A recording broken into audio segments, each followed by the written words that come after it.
Ora bom, boa tarde.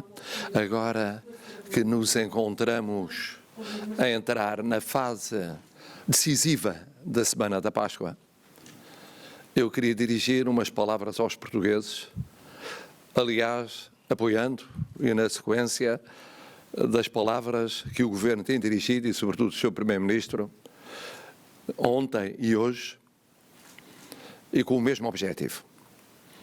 A primeira palavra é para agradecer aquilo que vimos ontem e esperar que se veja hoje e amanhã e depois de amanhã e segunda-feira, que é um esforço dos portugueses para terem uma Páscoa diferente, privando-se da companhia dos familiares. Todos nos privamos, todos nós nos privamos dessa companhia com a distância de outros concelhos, a pensar no mesmo objetivo comum. Em segundo lugar, queria agradecer aos nossos compatriotas que tinham viagens marcadas a Portugal, à sua terra, para ver as suas gentes e que as adiaram ou cancelaram, compreendendo o esforço de todos nós. Não os esquecemos neste momento, em particular os que vivem na Europa e estariam mais próximos das suas comunidades de origem, das suas famílias. Depois eu queria falar de algumas questões que eu sei que têm preocupado os portugueses. A primeira delas era como vai terminar este ano escolar. Quero aqui apoiar a proposta apresentada ontem e hoje pelo Sr. Primeiro-Ministro e pelo Sr. Ministro da Educação, muito trabalhado em diálogo com professores e com pais. Não há propostas ideais nestas circunstâncias. Não há. Não há propostas perfeitas. Não há como ter uma recuperação integral do tempo perdido. Não há como evitar desigualdades entre crianças e entre famílias. Não há como encontrar a melhor forma de avaliação da matéria à medida do que seria normal num ano letivo normal. O que se procurou foi a solução possível, a mais próxima do possível, e no meio de muitas incertezas. E a solução encontrada aponta tendencialmente para aulas presenciais de um número limitado de alunos que têm exames nacionais, para que seja possível tentar realizar esses exames nacionais, evitando passagens administrativas, evitando o que seria a pior solução de todas, mas todos sabemos que isso depende da evolução do surto.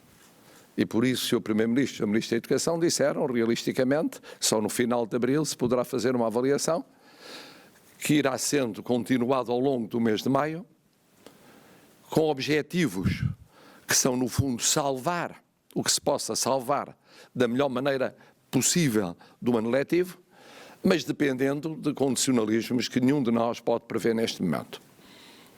Foi uma proposta honesta, possível, para minorar custos que todos sabemos que inevitavelmente existem. Outra preocupação dos portugueses tem a ver com notícias relacionadas com a lei aprovada no Parlamento que eu ontem mesmo promulguei para ultrapassar dúvidas e especulações, que foram algumas e que importa esclarecer. A primeira que importa esclarecer é a de saber se, ou através do perdão, ou através do indulto, como sabem, é uma decisão do Presidente da República, em casos excepcionais, aqui, por razões éticas, humanitárias, de saúde pública, a pensar nos mais velhos, nos mais idosos e nos mais doentes, se vai cobrir ou não certo tipo de crimes particularmente graves.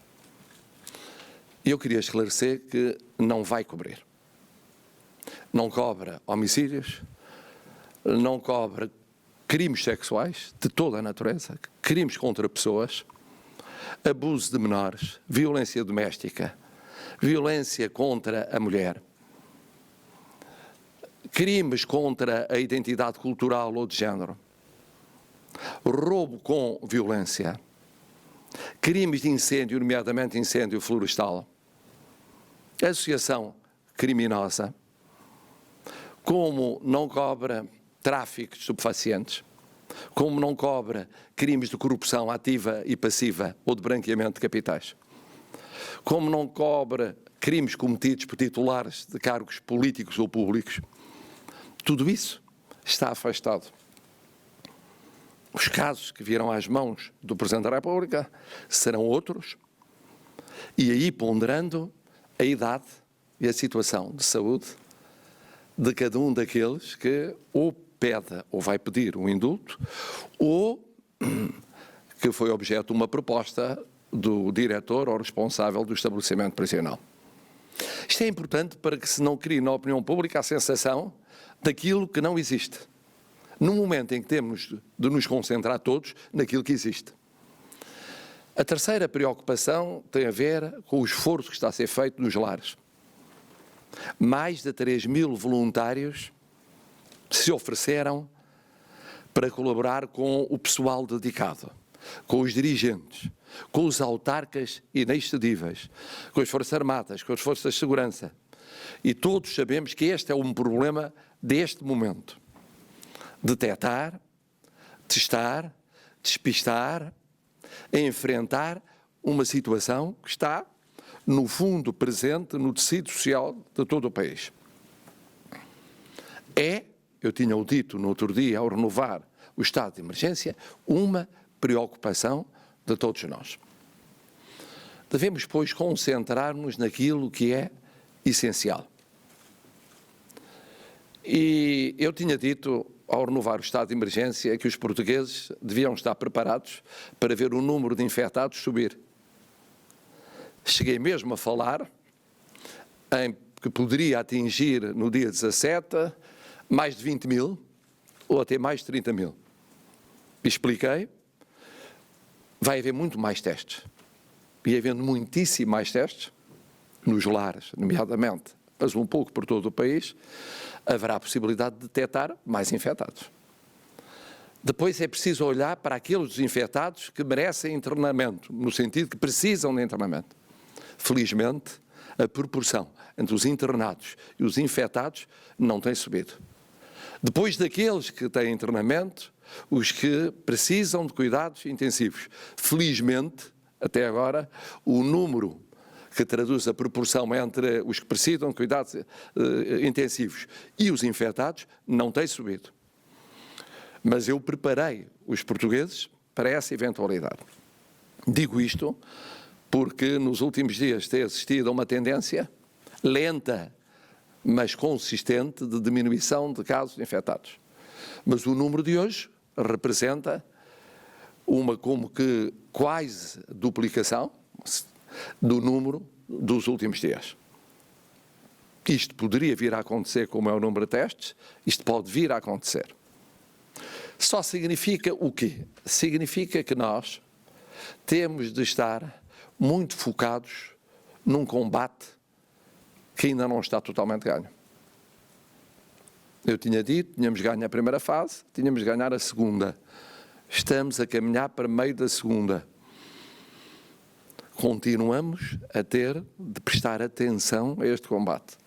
Por isso é que o esforço desta Páscoa é tão importante.